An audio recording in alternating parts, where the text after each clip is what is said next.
The ring station of Allura turned slow against the black. From far away, it looked like a silver wheel. From close up, it was a city, 10 kilometers across, where 42 alien species came to argue about the fate of stars. Today the argument was about Earth. Dr. Aaron Holt walked down the long marble corridor toward the council chamber. He carried no papers. He had memorized every word he was going to say. His shoes made soft sounds on the stone, and other diplomats stepped aside as he passed. None of them met his eyes. That was the first sign. Aaron had been a diplomat for 21 years, and he knew what it meant when people stopped looking at you. It meant they had already decided what was going to happen to you. The council chamber was a great bowl of seats carved into the inner ring. Aaron took the speaking floor at the center. Above him, in rising rows, sat the representatives of the galaxy. Tall feathered Allurans, short hard-shelled Druk, soft-skinned Telari with their 3 sad eyes. 12 species he could not have named, 20 more he barely knew. The speaker of the council, an old Alluran named Ovis, stood and opened the session. "The matter is the Vorisk swarm," Ovis said. His voice was thin and clear. "The swarm has crossed the outer rim. It moves toward the human system. Earth has invoked the Mutual Survival Pact and requests defensive support. The council will now hear arguments." Aaron stepped forward. He spoke for almost 2 hours. He spoke calmly. He listed every treaty humans had signed. He listed every council convoy that human ships had escorted, every human soldier who had died defending alien colonies from pirate raids. He named them. Hundreds of names. He did not raise his voice once. When he was done, the chamber was quiet. For a moment, Aaron thought he had won. Then Ovis rose. "The doctor speaks well," Ovis said. "But the doctor speaks for a young species.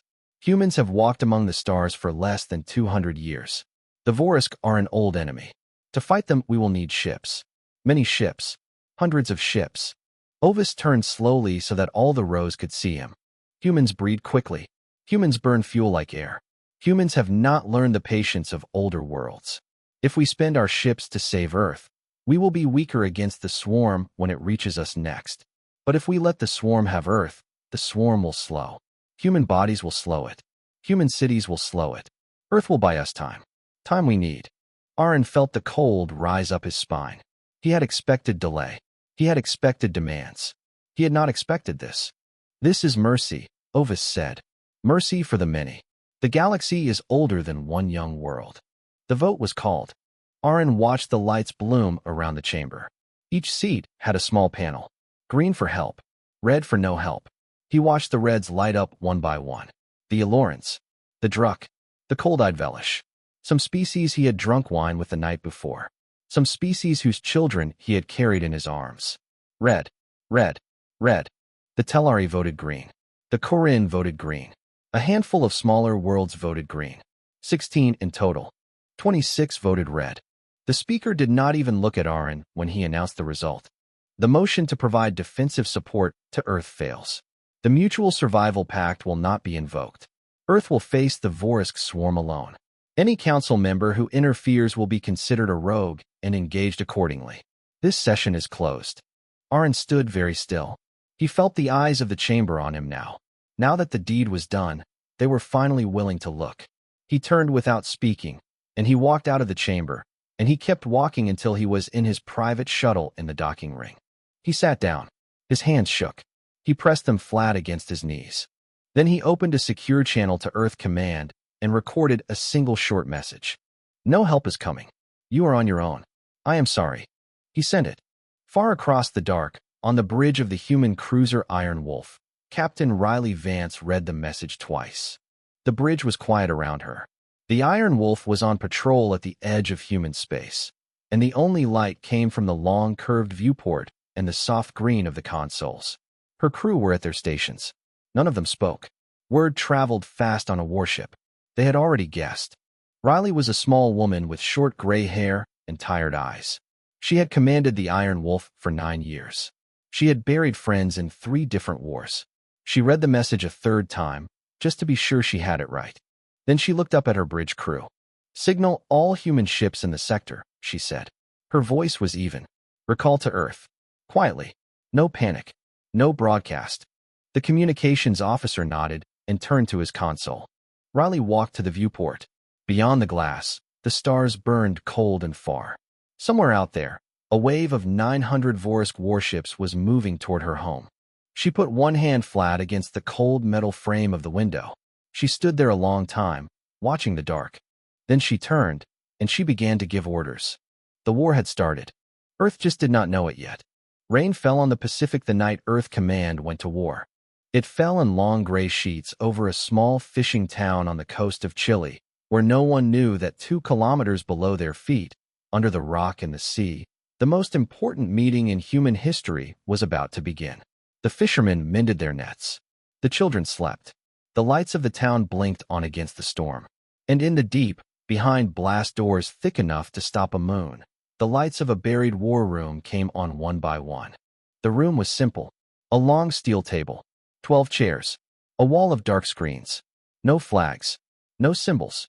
Earth Command had been built in a hurry, and the people who built it had not bothered with decoration. General Marin Tibbs, the head of Earth Command, was the first to arrive. She was a tall woman with a broken nose and a calm voice. She set a thin folder on the table and sat down. The others came in one by one. Admirals, generals, scientists. The president of the United Earth Federation, a quiet man named Essen Caro, came in last. He did not sit at the head of the table. He sat in the middle, like the rest. The wall lit up. Dr. Aaron Holt appeared on the big screen, calling from his shuttle as it left council space. He looked tired. There was a small white scar of stress at the corner of his mouth that had not been there a week before.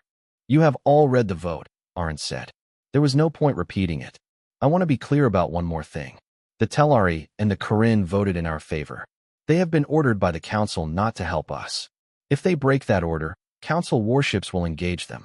We will not be receiving even quiet help. Not from anyone." General Tibbs nodded once. "So we know. There is something else," Aaron said.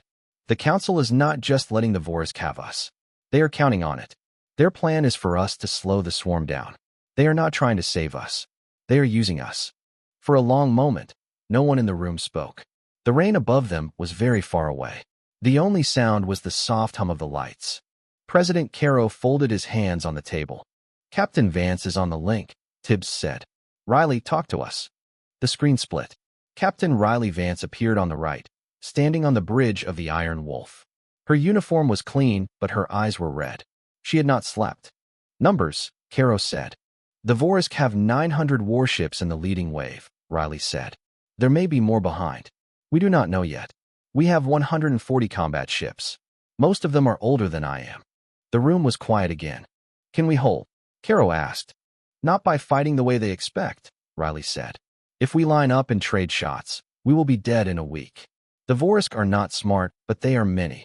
We have to fight them in a way no one has ever fought them." "Recommendation?" Tibbs asked. "2 things," Riley said. "First, we need to know how the swarm thinks. We need a deep recon mission. Someone has to go inside Vorisk space and bring back data. We cannot beat them blind.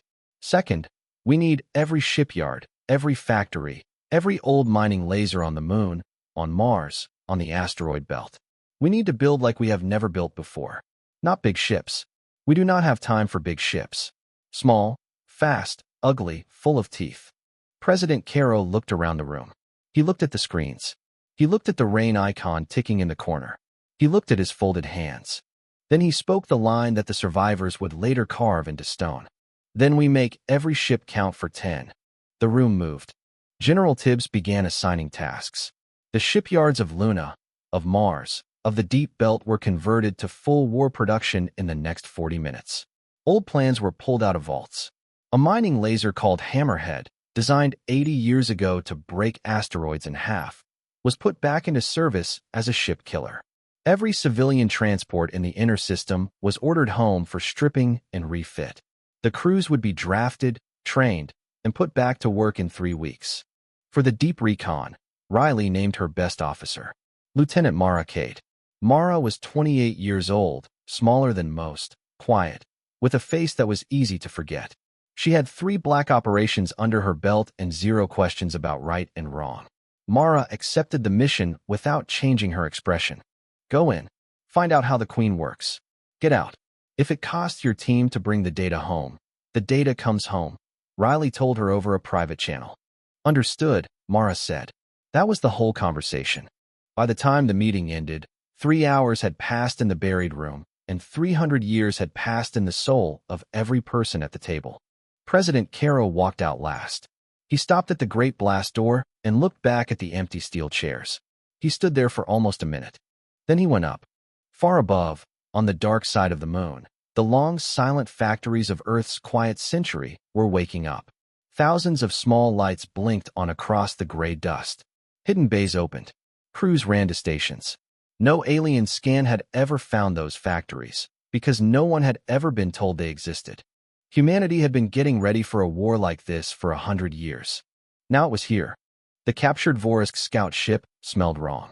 It smelled of old meat and rust and a thick sweet rot that the filter masks could not quite hide. Lieutenant Mara Cade had been inside it for 9 days now, and she had stopped noticing the smell on the 3rd day, which she knew was a bad sign. The ship was small, dark, and the walls were not made of metal. They were made of something hard and brown that bent slightly when you pressed it. Carapace. The Vorisk grew their ships the way other species built them. Mara crouched at the helm with 5 of her people behind her. They wore stolen Vorisk armor over their suits, big curved plates of the same brown shell. From any distance, the ship was just another scout returning to the hive. Up close, no Vorisk would be fooled for a second. So Mara made sure they were never up close. For 9 days, she had flown deeper into swarm space than any human had ever gone alive. She watched her display. A pale red dot, far ahead, blinked slow. That is it, whispered her engineer, a quiet man named Tef Olson. That is the brood station. Mara nodded once and brought the scout in low under the station's shadow. The brood station was the size of a small moon. It hung in the dark over a dead world, and it pulsed. Light moved across its surface in slow waves, like blood under thin skin. Thousands of Vorisk ships hung around it. Big ones. Ships humanity had never even seen pictures of. Mara felt her crew go still behind her. We are not here to fight, she said softly. We are here to listen. The scout docked in a small outer ring where the maintenance drones came and went. Mara and her team slipped out in their armor and moved into the dark passages of the hive. The Vorisk did not speak in words. They thought in patterns of pressure and chemical signal, and the brood station hummed with that thinking. Mara's helmet recorded all of it. For 2 hours they crept along the inner walls. They saw warriors hanging in resting cells, their dark eyes half open. They saw birthing pools where new soldiers grew like fruit on a vine. They saw, deep in the central core, something Mara had not expected. A queen node. But not the Great Queen. A smaller one. A relay. A piece of the thinking spread across this station so the Great Queen, far away, could reach this far without delay. Tef got close enough to read it. He spent 40 seconds at a service hatch, and in those 40 seconds he learned the secret that the Vorisk swarm had kept for 10,000 years. The swarm was one mind. One queen at the center, and every ship in 10 light years obeyed her. Kill her, and the swarm did not fight harder. The swarm broke. Without the queen, each ship became its own little angry creature, and they would turn on each other within minutes. Tef's hands were shaking when he stepped back from the hatch. He looked at Mara. He did not need to speak. They had it. Then the alarm started. It was not a sound. It was a pressure, a wave of thought that passed through the carapace walls and into Mara's teeth. The brood station knew they were there. Maybe a sensor had finally caught something wrong with their suits. Maybe one of the warriors in the resting cells had woken up. It did not matter. Move, Mara said. They ran. 2 of her team did not make it to the scout. A Vorisk warrior, fully grown and burning with the queen thought, dropped from the ceiling of a side passage and took them both before anyone could fire. Mara fired 3 rounds into its eye and kept running. She did not look back. She had been told, by Captain Vance and by herself, that the data came home. The data came home. The scout broke free of the brood station and ran for the dark.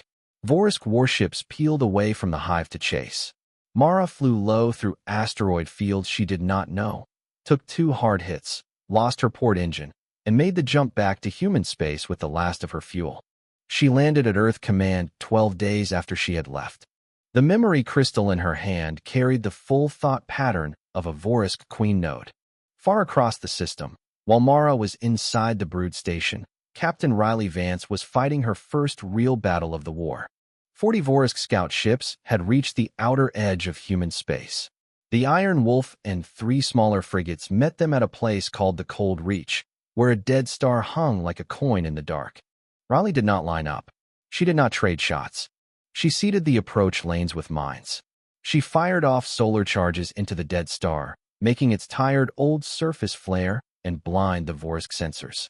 She let her smallest frigate run straight at the enemy as bait, then pulled the Iron Wolf around the back of an ice moon at a speed that broke 3 of her own gravity fins and came up under the enemy formation from below, firing every gun she had. 40 ships entered the system.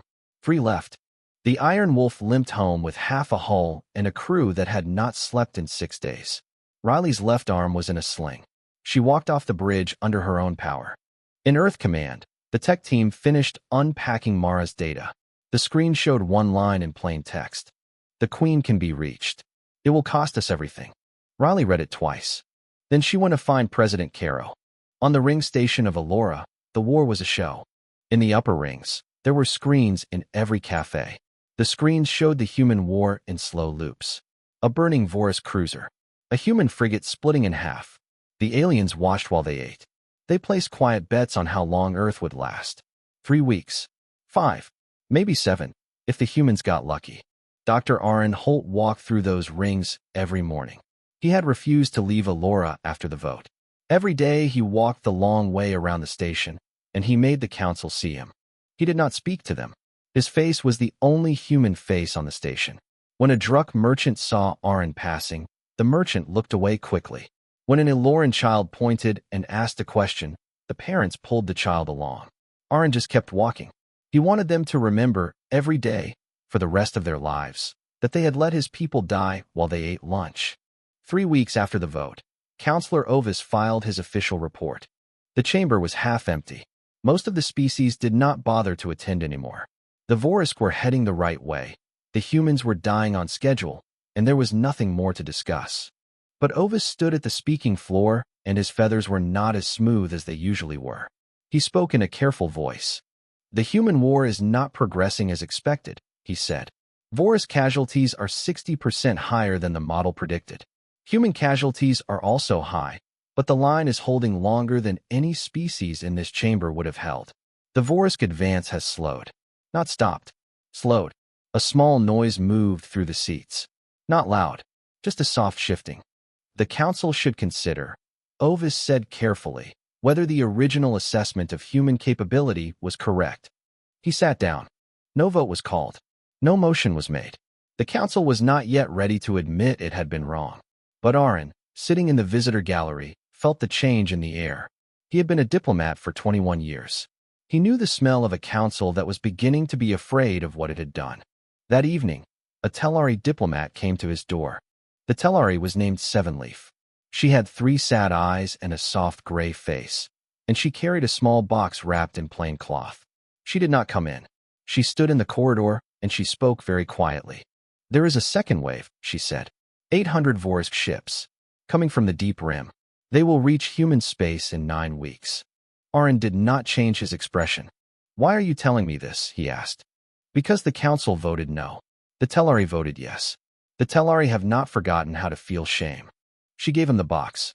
Inside was a data crystal. "Everything we know about the second wave," she said. "If you are caught with this, my world will be punished. So do not be caught." She left. Aaron sent the data to Earth that night.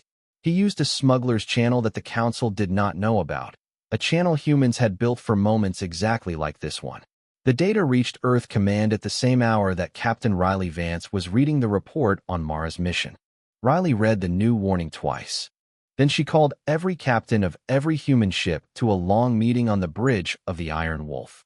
The Iron Wolf was repaired now, more or less. Her hull was patched with metal of 3 different colors. Her bridge smelled of solder and old coffee. The captains gathered on a wide hologram. 26 faces. All that was left of the human fleet's command after the early skirmishes. Riley stood in front of them, and she spoke plainly. She did not make a speech. She had never been good at speeches. "There are 800 more Vorisk coming behind the 900 we already have," she said. "We cannot beat 1,600 ships in a long war. not even in a short war. There is no version of this fight where we trade hits and walk away. She looked at them, one by one. But the swarm has one weakness. One queen. If we kill her, the swarm breaks. The leading wave will fight itself. The second wave will arrive to chaos. We may still lose, but we have a chance. She told them the plan. Strip every human ship of every weapon and tool that did not serve the charge. Load them with everything that did. Form a single wedge, 140 ships pointed at the center of the swarm, and drive straight at the queen. No reserves. No retreat.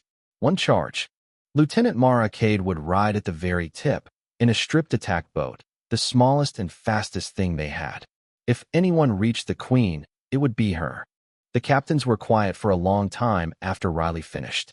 Then a small old man named Captain Sorrel Meyer, the oldest officer in the fleet, raised his hand. When, he asked. 5 days, Riley said. We jump in 5 days. No one argued. In the dark beyond the Iron Wolf's viewport, the human fleet began to gather. Ships came in from Mars. Ships came in from the belt. Old freighters refit as gunboats came in from Earth orbit.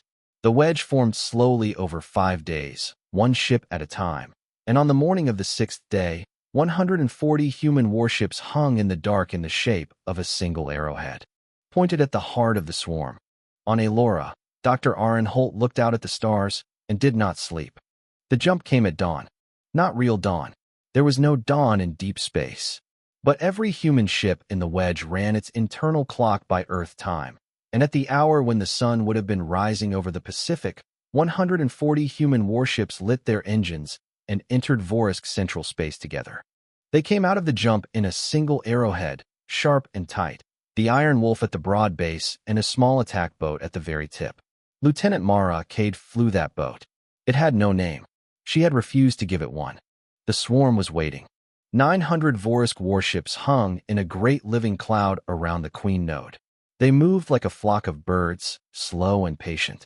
When the human wedge came through the jump bloom, the swarm did not panic. It simply began to fold around them, the way water folds around a stone. Captain Riley Vance stood on the bridge of the Iron Wolf. She had not sat down in 10 hours. She held the back of her command chair with one hand and watched the great brown cloud of the swarm close in on her fleet. Forward, she said. All ships. Forward. The wedge moved. What happened next was not a battle the way the Council would have understood a battle. The Vorisk had fought 1,000 wars over 10,000 years, and they had developed a beautiful, clean way of fighting. Lines met lines. Guns answered guns. Whoever had more ships and better aim won. Humans did not fight that way. The first human ships hit the swarm and did things no Vorisk captain had ever seen. The freighter Bright Hammer, refit as a gunboat, dropped its engines off the back of its hull as flying bombs. The bombs steered themselves into a Vorisk cruiser and broke its spine in 3 places. The frigate Cold Star fired its main gun straight into a Vorisk dreadnought, then used the recoil to slingshot itself sideways under the dreadnought's belly and rake the soft underplates at 0 range. 3 human ships died doing this. 8 Vorisk died. The wedge kept moving. By the first hour, Riley had lost 20 ships. The Vorisk had lost almost 100, and they were beginning to understand that something was very wrong. The Queen node sent commands that did not work. The humans were not where the commands said they would be. A small tug named Old Wallace pulled a dead Vorisk cruiser by its tow cable into another Vorisk cruiser and killed both. The captain of Old Wallace died doing it. He was 63 years old, and his name was Jen Haraway. By the second hour, Riley lost her engineering deck to a direct hit. Half the crew died in the fire. She kept the ship moving by pulling power from the gun decks. By the third hour, the human song started. Every human ship in the wedge began broadcasting, all at the same time, on every Vorisk frequency. They did not broadcast commands. They broadcast songs. Old songs from Earth. A sea song from Greece. A wedding song from India. A working song from the deep mines of Mars. The Vorisk hive mind tried to parse the signals as code, and the signals refused to be anything but songs. The Queen thought stuttered. Vorisk ships began to fire in the wrong direction. By the fourth hour, only 40 human ships were still moving. Mara Cade flew at the tip. Her attack boat had been hit twice and her left arm was bleeding inside her suit, but she was still moving forward. She could see the Queen node ahead. It was a great dark sphere at the center of the swarm, ringed by 100 dreadnoughts, and it pulsed slow and angry like a heart that knew it was about to be cut out. Mara flew straight at it. The dreadnoughts fired. Her shields broke in the first second. Her hull armor broke in the second. She lost her starboard wing. She kept flying. In her helmet, she heard Captain Vance's voice, faint and far away. Mara, Mara, can you reach it? Yes, Mara said. That was all she said. She armed the warhead in her boat's belly. It was a small thing. It would not have hurt a dreadnought. But the Queen Node was not armored. The Queen Node had never needed armor. No one had ever come close enough to hurt her. Mara came close enough. Her boat flew straight into the soft outer skin of the Queen Node and detonated. The swarm went silent. It was not a small silence. It was the silence of 900 warships losing their shared thought all at once. For 13 full seconds, every Vorisk ship in the system drifted, weapons cold, sensors blind. The Queen was dead, and the hive thought broke. Then the breaking finished. Each Vorisk ship became its own creature. Each ship looked around and saw, for the first time in its life, that the other Vorisk were not its family. They were strangers. They were threats. They were food. The swarm began to eat itself. On the bridge of the Iron Wolf, Captain Riley Vance watched the great brown cloud of the enemy turn on its own ships. She watched dreadnoughts fire on cruisers. She watched cruisers fire on scouts. She watched the second wave, 800 ships still inbound, run into the chaos and become part of it. The Vorisk threat to the galaxy ended in those 13 seconds. Riley did not feel victory. She walked to the viewport. There was blood on the side of her face from a console that had blown out 2 hours ago. She looked at the wreckage of 2 fleets, and she whispered a name into the dark. Mara. The Iron Wolf turned for home with 30 other survivors. The dark behind them burned. 3 months passed before the Council found the courage to call Dr. Aaron Holt back into the chamber. In those 3 months, the galaxy changed. The Vorisk were gone, broken into 1,000 small angry clusters that would not threaten anyone for 100 years. Trade routes that had been closed for a century opened again. The galaxy was free, and it was free because 109 human ships had charged into a wall of fire and not come out. Earth was wounded. Whole cities were in mourning. There was no human family that had not lost someone. But Earth was alive, and Earth was building, and Earth was thinking. The council session was called at dawn, station time. The chamber was full. 42 species in their assigned seats. Every visitor gallery packed. Aaron walked in alone. He wore a plain gray suit. He carried a single folder. He took the speaking floor at the center of the bowl, the same place he had stood 3 months before. The marble under his feet had not changed. He had. Counselor Ovis rose first. He was older than he had been 3 months ago. His feathers were duller. He spoke with great care. Dr. Holt, he said, the Council wishes to recognize the contribution of the human people in the war against the Vorisk. We propose a formal commendation, a statue, a new and stronger treaty. We propose. Sit down, Aaron said. The chamber went quiet. Ovis blinked. Then he sat down. Aaron opened his folder. On the day of the vote, 3 months ago, 26 species sat in this chamber and decided that my people were not worth saving. I am going to read those species back to you. Not because you have forgotten. I am going to read them so that we both remember what was said, and what was done, and what it cost. He read them. 26 names. He read them slowly. He did not raise his voice. When he was done with the species, he opened a second page. These are the names of the human ships that were lost. There are 109 of them. Each one had a crew. I will read the ships. The crew lists will be entered into the public record after this session. He read them too. It took 21 minutes. The chamber did not move. A young Telari in the visitor gallery began to weep quietly halfway through and did not stop. When the names were done, Aaron closed his folder. The council expected a statue would settle this, he said. It will not. I am going to say 3 things, and then I am going to leave, and the human people will not be in this chamber again unless we choose to be. He held up one finger. First, humanity is leaving the Mutual Survival Pact. Permanently. Any agreement humanity makes from this day forward will be made by humanity, with whoever humanity chooses, on terms humanity sets. He held up 2 fingers. Second, every piece of Voris technology recovered from the wreckage is ours. The Queen Note. The Hive Thought Reader. The Carapace Armor. All of it. The Council will not be given access. If a Council ship is found scavenging the wreckage, it will be turned around. If it refuses to turn, it will be destroyed. He held up 3 fingers. Third, the Galactic Council is no longer the center of the galaxy. Not for us.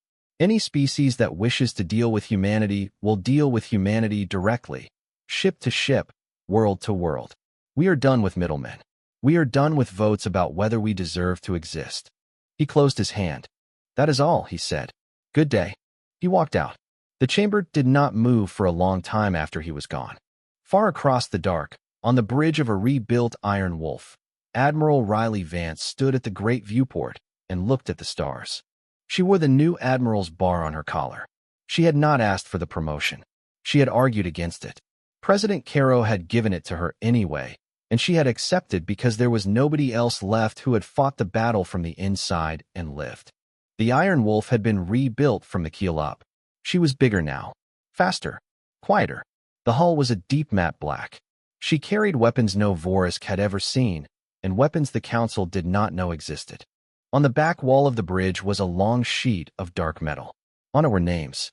Every crew member lost in the war. Riley had ordered the names cut into the metal herself, in plain letters, in plain Earth alphabet. She walked over to the wall. She put her hand on it. She found one name without looking, because she always found that name without looking. Maracade. She touched it once, gently, the way she might have touched a friend's shoulder. Then she turned to her bridge. The new officers stood at their stations. Young faces. Hard eyes.